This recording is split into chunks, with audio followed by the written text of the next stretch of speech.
Hasta ahora nada habéis pedido en mi nombre. Pedid y recibiréis, para que vuestro gozo sea cumplido. Muéstreme una persona cuyas oraciones le son contestadas, y de seguro que esa persona está llena de gozo. Jesús también dijo en Juan 14:6, Yo soy el camino y la verdad y la vida. Nadie viene al Padre sino por mí. Y esa es la verdad en cuanto a la oración. No hay forma de llegar a Dios el Padre sino únicamente por medio de su Hijo Jesucristo. Supongamos que usted se pierde buscando una dirección en un lugar que no conoce.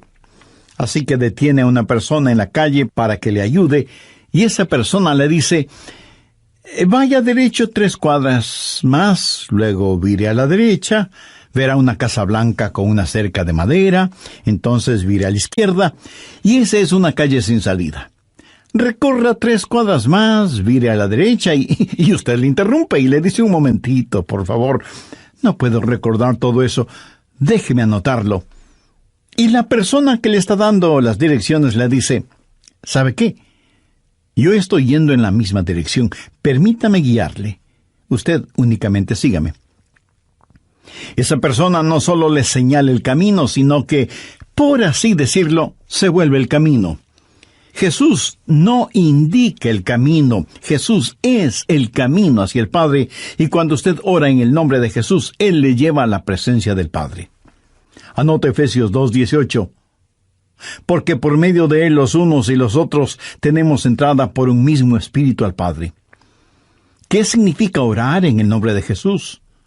Significa orar con su autoridad. Cuando usted pone su firma en un cheque y se lo da a alguien, esa persona va al banco y lo efectiviza. El banco le entrega la cantidad de dinero estipulada en el cheque, porque ese cheque lleva su nombre, lleva su firma, y con su firma usted le autoriza al banco la entrega de ese dinero. Trate de ir a cualquier banco y hacer efectivo un cheque que no tiene ninguna firma, y le aseguro que estará metiéndose en profundos problemas. Cuando pedimos en el nombre de Jesús, no estamos simplemente rociando con algún polvito mágico oraciones al decir en el nombre de Jesús, abracadabra, que lo que he pedido se haga. No es así de ninguna manera. Orar en el nombre de Jesús significa, primero, obedecer su mandato. Segundo, hacer algo aprobado por Él. Tercero, saber que eso le dará honor y gloria a Él. Y cuarto, saber que el Padre será glorificado por lo que hacemos en el nombre de Jesús. Si usted ora sin usar el nombre de Jesús legítimamente, no tiene ninguna razón para esperar que su oración sea contestada. Ahora, obviamente, el orar en el nombre de Jesús significa que usted debe ser salvo, que debe ser su discípulo y que debe estar en comunión con Él para conocer su voluntad. No solo ora en el nombre de Jesús, sino que también ora en el Espíritu. Veamos Efesios 6:18. Orando en todo tiempo, con toda oración y súplica en el Espíritu, y velando en ello con toda perseverancia y súplica por todos los santos. Así como se debe orar en el nombre de Jesús, hay que orar en el Espíritu. Casi al final del Antiguo Testamento hay un versículo muy interesante. Busque Zacarías 12:10. Dios habla de lo que hará en los últimos días, cuando los judíos como nación vengan a Jesús. Y derramaré sobre la casa de David y sobre los moradores de Jerusalén espíritu de gracia y oración, y mirarán a mí, a quien traspasaron, y llorarán como se llora por hijo unigénito, afligiéndose por él como quien se aflige por el primogénito. Hay muchas cosas maravillosas en este versículo, pero lo que más me bendice es que Dios dice que hay un Espíritu, el Espíritu Santo, que es el Espíritu de gracia y de oración. ¿Tiene usted dificultades al orar? ¿Sabe por qué? Porque no está lleno del Espíritu. Porque cuando lo esté, la alabanza y la oración fluirán de su espíritu. Usted estará constantemente alabando a Dios y constantemente suplicando en oración. Dios dice que un día Él va a derramar su espíritu de gracia y oración sobre los judíos, pero Él ya ha derramado su espíritu de gracia y oración sobre usted. Por lo tanto, usted debe orar en el espíritu. En la pequeña epístola de Judas, el verso 20, dice: «Pero vosotros, amados, edificando sobre vuestra santísima fe, orando en el Espíritu Santo». ¿Había notado eso? ¿Cómo se desafía usted mismo? Orando en el Espíritu Santo. ¿Por qué es tan importante orar en el Espíritu? Bien, sabemos que cuando oramos en el nombre de Jesús, oramos con autoridad. Pero cuando oramos en el Espíritu, oramos con fortaleza para que Él nos ayude. Déjeme, le muestro algo en Romanos 8:26. «Y de igual manera, el Espíritu nos ayuda en nuestra debilidad, pues que hemos de pedir como conviene no lo sabemos. Pero el Espíritu mismo intercede por nosotros con gemidos indecibles». Mi amigo, esto significa que cuando usted ora, no lo puede hacer sin el Espíritu, y Él no lo hará sin usted. Es el Espíritu el que ora. Y Él hace por usted lo que usted no puede hacer por usted mismo. El Santo Espíritu de Dios inspira, guía, pone energía y sostiene nuestras oraciones. Nuestro espíritu humano es débil, y aunque el espíritu esté dispuesto, nuestra carne es débil. Por lo tanto, el Espíritu Santo nos ayuda en nuestra debilidad. No hay ninguno de nosotros que alguna vez no haya dicho: «Fallé en mi vida de oración. Ojalá pudiera orar más. ¿Por qué no puedo hacerlo?». Le diré por qué no oramos más. Francamente, porque somos débiles. Pero nuestra debilidad no debe convertirse en incapacidad, sino más bien en fortaleza, porque la Biblia dice que cuando somos débiles, somos fuertes. Si aprendemos a depender en el Espíritu Santo, quien nos ayuda en nuestras debilidades, inspirándonos, guiándonos y capacitándonos. Más aún, Él nos ayuda en nuestra ignorancia. Pues ¿qué hemos de pedir como conviene? No lo sabemos. ¿Alguna vez ha pensado en eso? Estuve una vez en una conferencia bíblica en Dallas.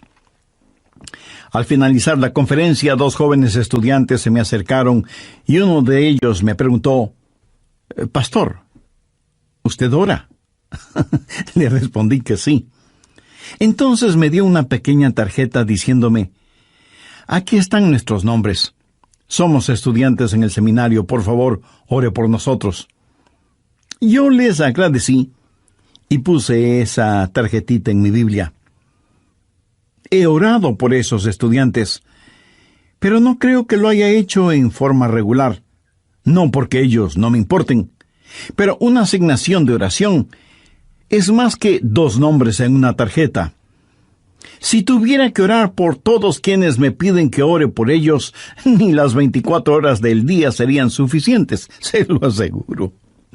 Esa es la verdad.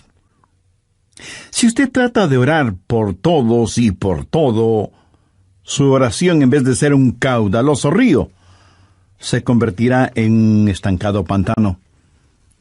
La oración, para que sea poderosa, tiene que ser canalizada. Cuando alguien me dice que está orando por mí, me siento increíblemente bendecido.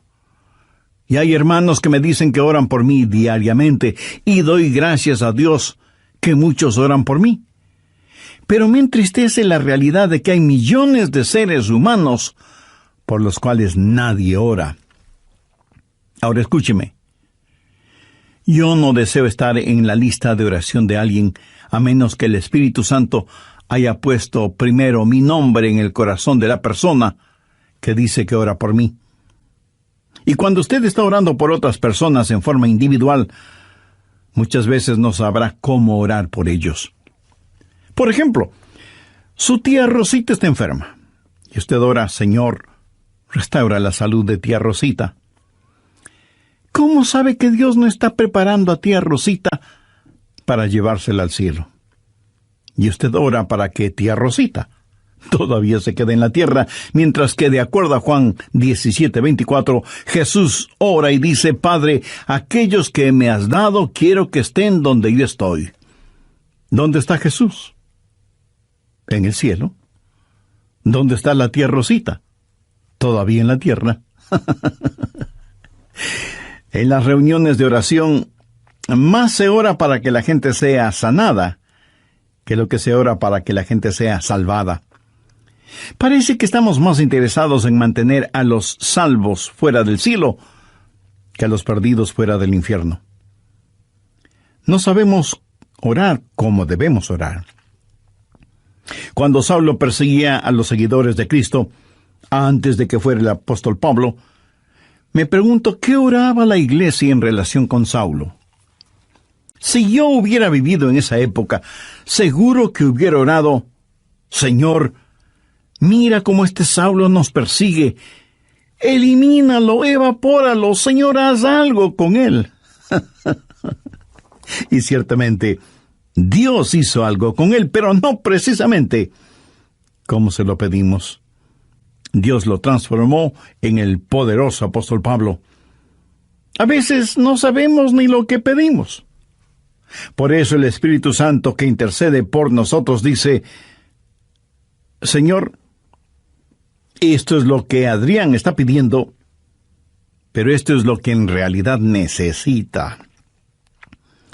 El Santo Espíritu de Dios nos ayuda en nuestras debilidades cuando nosotros no sabemos cómo orar, por qué orar, o cuando no tenemos la fortaleza, ni la energía, ni el deseo de orar.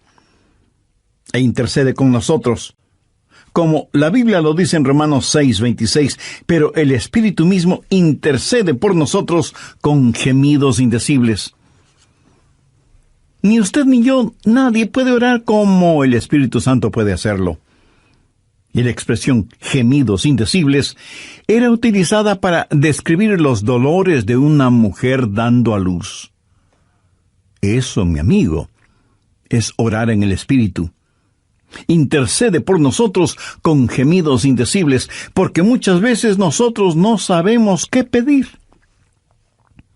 Algunos años atrás, yo viví la experiencia de un profundo dolor emocional y espiritual a tal grado que no podía ni siquiera articular una sencilla oración. Lo único que podía hacer era quejarme. Pero el Santo Espíritu de Dios escuchó mi oración, y Él llevó mi dolor, mi súplica, hasta el trono de la gracia y la misericordia de Dios. Entonces usted ora primero en el nombre de Jesús, segundo en el Espíritu Santo. Para orar en el nombre de Jesús, usted tiene que ser salvo, y para orar en el Espíritu, usted tiene que ser lleno del Espíritu Santo de Dios. Tercero, usted debe orar en obediencia a Dios. Es una malvada necedad el esperar que Dios escuche sus oraciones cuando usted no está viviendo en obediencia a Él. Lo triste es que hay personas que tienen la idea de que Dios les bendecirá, aún en su desobediencia. Razone esto un instante. Si usted está viviendo una vida de desobediencia, y aún así Dios contesta sus oraciones, ¿qué es lo que Dios está haciendo? Está animando y recompensando su pecado. Pero escúcheme, Dios le ama demasiado como para hacer eso. Veamos el Salmo 66. Quiero mostrarle algo. Salmo 66, verso 18. Este es un versículo que debería estar subrayado en su Biblia. Si en mi corazón hubiese yo mirado la iniquidad, el Señor no me habría escuchado. Ahí lo tiene, en blanco y negro y bien impreso. Y usted no tiene que ser un científico aeroespacial para entender eso, ¿verdad? Muchos hablan de las grandes promesas en la oración. Bien, esta es una promesa.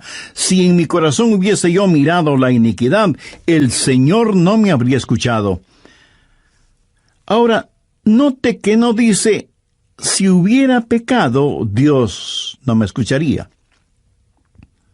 Dios no le escuchará a usted. Dios no me escuchará a mí. Dios no escuchará a nadie que tenga iniquidad en su corazón. Iniquidad significa el hacer trato con el pecado, sentirse en paz haciendo el pecado. Y si yo tengo cualquier iniquidad en mi corazón, Dios no me escuchará. Ora usted a Dios. Si tiene algún pecado en su corazón, ¿cómo puede esperar que Dios le escuche? Para que Dios le escuche, usted tiene que arrepentirse de sus pecados y tener a Jesús como su Salvador y Señor. De vez en cuando alguien me dice, pastor, Dios me ha dado la habilidad de decir hermosas oraciones. Y si Dios mismo me ha dado esa habilidad, quiero decir que Él está impresionado con mis oraciones. Mi amigo, hay una buena palabra griega para describir lo que usted está diciendo. Tontería. Escúcheme, Dios no se impresiona con sus oraciones, pero sí se impresiona con su necedad. Veamos lo que dice Isaías 1:13. No me traigáis más vana ofrenda. ¿Sabe usted lo que es una vana ofrenda? Es solo una oración vacía. No me traigáis más vana ofrenda. El incienso me es abominación. Aquí ellos estaban en el templo quemando incienso, ofreciendo incienso en el altar. No me traigáis más vana ofrenda. El incienso me es abominación. Luna nueva y día de reposo, el convocar asambleas, no lo puedo sufrir. Son iniquidades vuestras fiestas solemnes. ¿Qué es lo que Dios está diciendo aquí? Que todo lo que ellos hacían como parte de su religión, Él lo detestaba. Y en Isaías 1, los versos del 15 al 17, leemos: Cuando extendáis vuestras manos, yo esconderé de vosotros mis ojos. Asimismo, cuando multipliquéis la oración, yo no oiré. Llenan están de sangre vuestras manos, lavaos y limpiaos, quitad la iniquidad de vuestras obras de delante de mis ojos, dejad de hacer lo malo, aprended a hacer el bien, buscad el juicio, restituid al agraviado, haced justicia al huérfano, amparad a la viuda. Veamos ahora Isaías 59:1. He aquí que no se ha cortado la mano de Jehová para salvar, ni se ha agravado su oído para oír. Dios no se ha vuelto manco ni sordo, pero vuestras iniquidades han hecho división entre vosotros y vuestro Dios, y vuestros pecados han hecho ocultar de vosotros su rostro para no oír. ¿Ha leído alguna vez algo del libro de Esdras? Vayamos al capítulo 9, verso 6. Esdras está orando y dice: Dios mío, confuso y avergonzado estoy para levantar, oh Dios mío, mi rostro a ti, porque nuestras iniquidades se han multiplicado sobre nuestra cabeza, y nuestros delitos han crecido hasta el cielo. Mi amigo, debemos orar en obediencia. Para resumir un poco todo esto, vamos a la primera epístola de Juan. No el Evangelio de Juan, sino la primera epístola de Juan, capítulo 3, verso 22. Y cualquier cosa que pidiéramos, la recibiremos de Él, porque guardamos sus mandamientos y hacemos las cosas que son agradables delante de Él. Los rebeldes jamás verán sus oraciones contestadas. Déjeme retroceder un poco las páginas de la historia. ¿Recuerda cuando Israel había conquistado Jericó? Y tuvieron que pelear contra un pequeño pueblito. No era ninguna gran ciudad. Un pueblito llamado Ai. Apenas 3 letras, H, A, I, Ai. Y sin embargo, los israelitas tuvieron que huir, como se dice vulgarmente, con el rabo entre las piernas, ignominiosamente derrotados. Y Josué tiene que ir y postrarse delante de Dios y preguntarle cómo pudo permitir que tal cosa sucediera. Mire lo que le contestó Dios en Josué 7, los versos 10 y 11. Y Jehová dijo a Josué: levántate, ¿por qué te postras así sobre tu rostro? Israel ha pecado. ¿Qué está diciendo?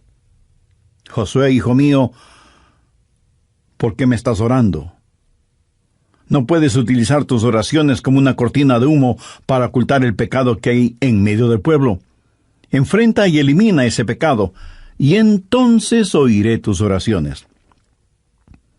Cuarto, usted debe orar en la voluntad de Dios. No solo conocer a Jesús, no solo ser lleno del Espíritu, no solo obedecer los mandamientos, pero aun habiendo hecho todo esto, todo lo que usted desea no es necesariamente la voluntad de Dios para usted. Anote 1 de Juan 5, versos 14-15.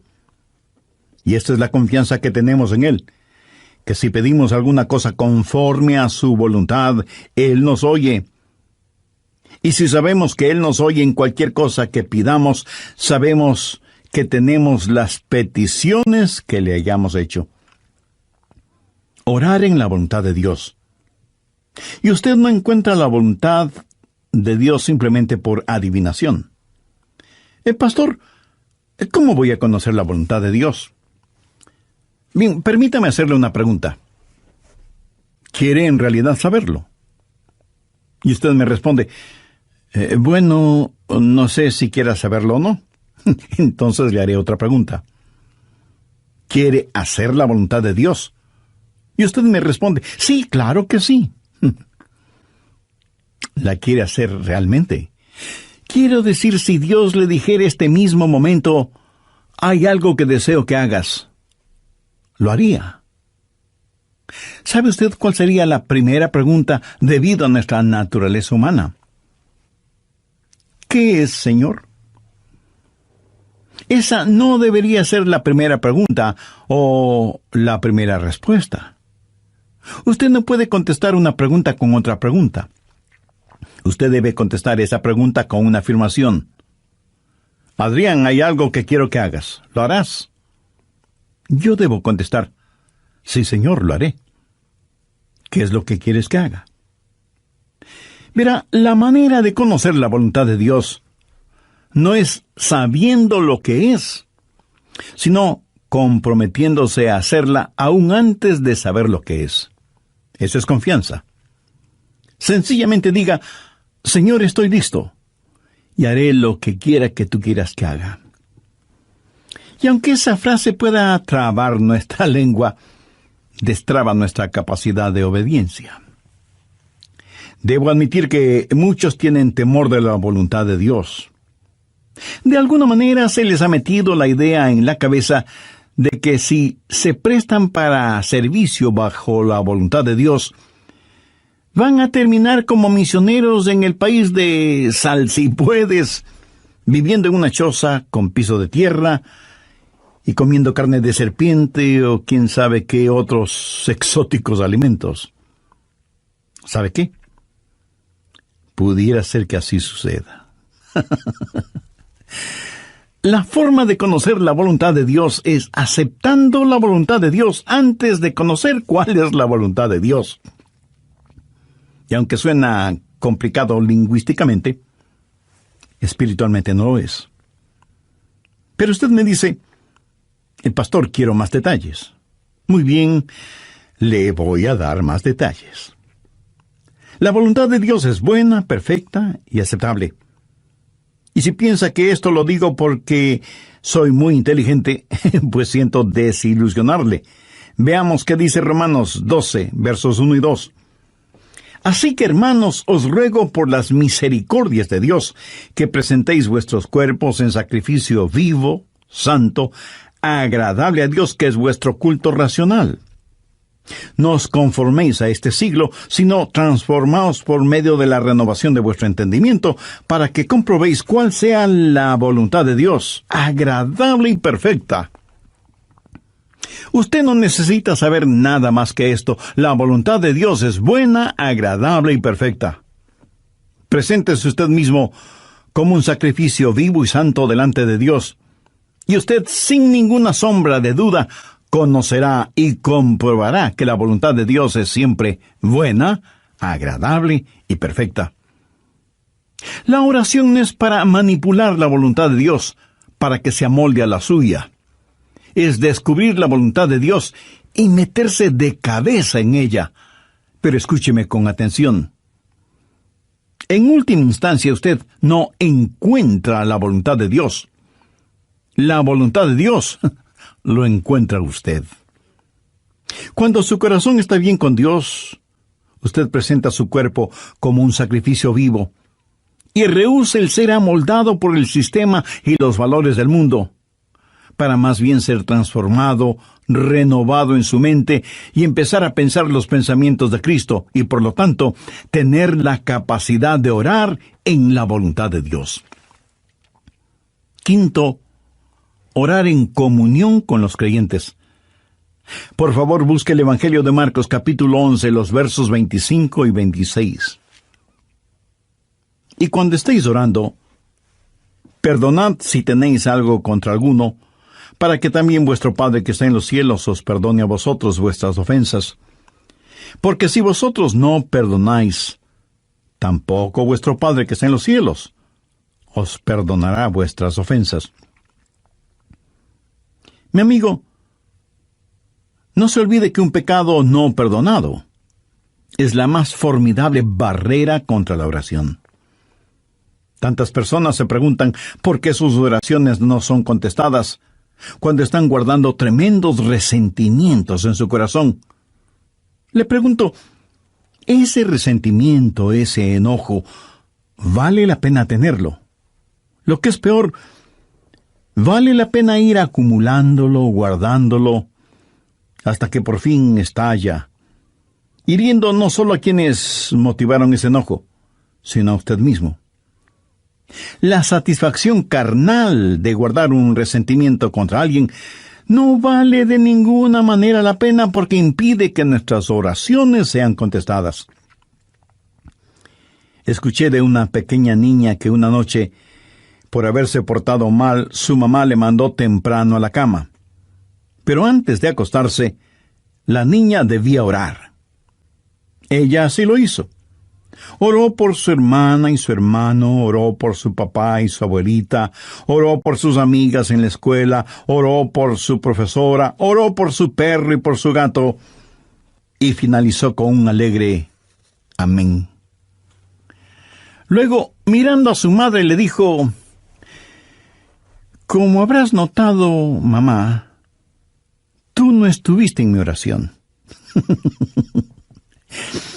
Me imagino que esa oración no habrá salido de ese cuarto, menos habrá llegado al cielo. Pero hay una profunda lección en esto. Sería una temeraria necedad si alguien, teniendo un espíritu no perdonador, pretende que sus oraciones sean contestadas. Y esto es verdad de manera especial entre marido y mujer. En 1 de Pedro 3:7 leemos: «Vosotros maridos igualmente, vivid con ella sabiamente, dando honor a la mujer como a vaso más frágil y como a coherederas de la gracia de la vida». ¿Para qué? Para que vuestras oraciones no tengan estorbo. Muchos esposos y esposas, aun siendo creyentes, viven como perros y gatos, son como palo y piedra, y aun así se preguntan por qué sus oraciones no son contestadas. Sexto, usted debe orar en fe.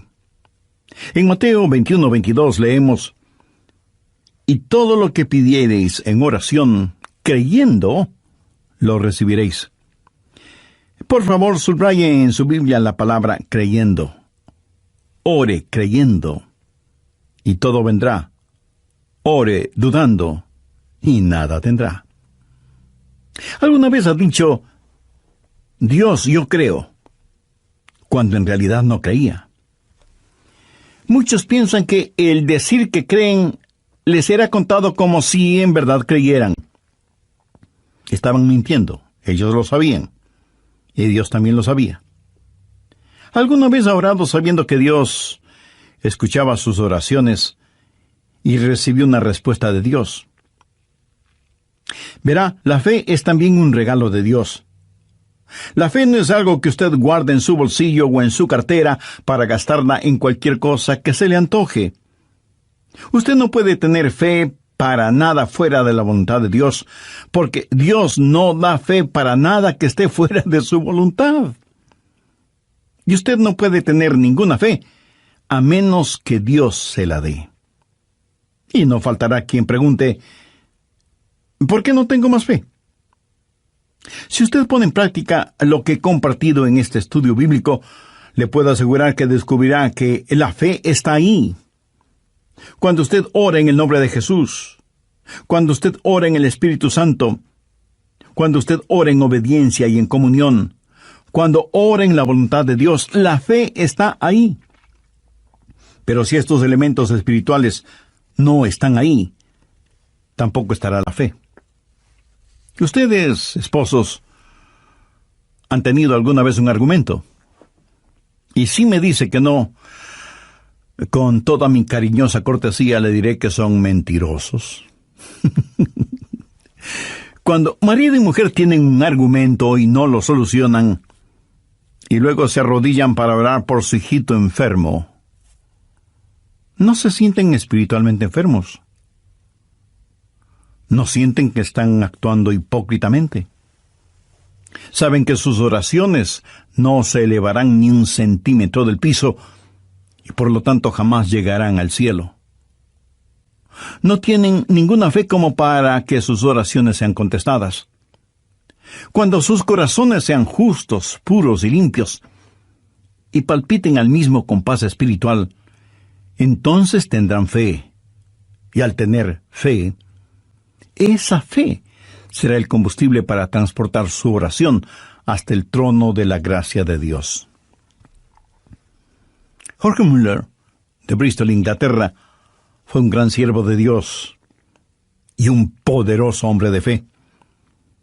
Él tenía un diario personal en el cual anotaba todas las instancias de oraciones contestadas y llegó a registrar 25,000 oraciones contestadas, algunas de ellas increíblemente milagrosas, imposibles de explicarlas, aparte de la intervención de Dios.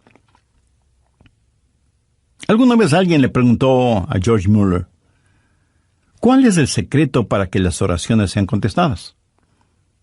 ¿Sabe cuál fue su respuesta? Tenga fe en Dios. Tenga fe en Dios.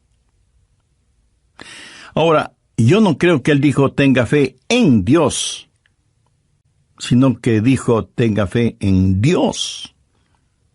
Mira, en realidad no es una gran fe la que necesitamos, sino que necesitamos tener fe en un gran Dios.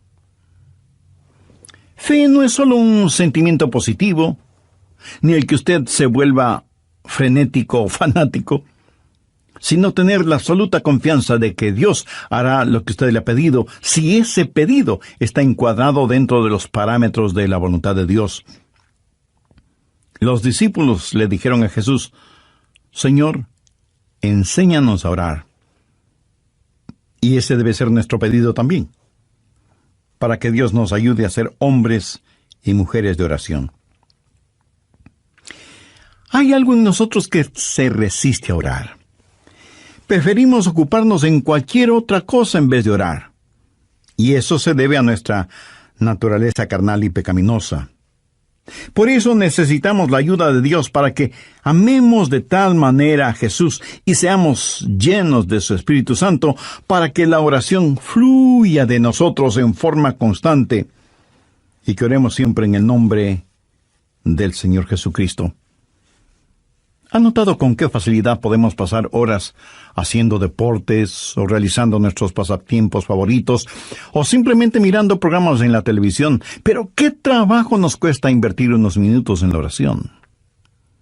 La oración eficaz, mi estimado amigo, debe ser un acto intencional de nuestra voluntad.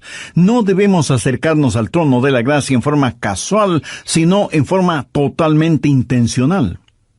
Seguramente entre quienes me escuchan habrá quienes, a pesar de ser religiosos, este asunto de la oración es muy secundario en sus vidas. Ahora, si usted aún no es salvo, mayor razón para que ore a Dios. Lo puede hacer este mismo momento diciendo con sus propias palabras algo como la siguiente oración. Dios eterno, reconozco que soy una persona que no me he acercado a ti en oración, sino en raras ocasiones. Reconozco también que soy pecador, que estoy perdido y que necesito ser salvo para tener la seguridad de ir al cielo cuando me llames a tu presencia. Señor Jesús,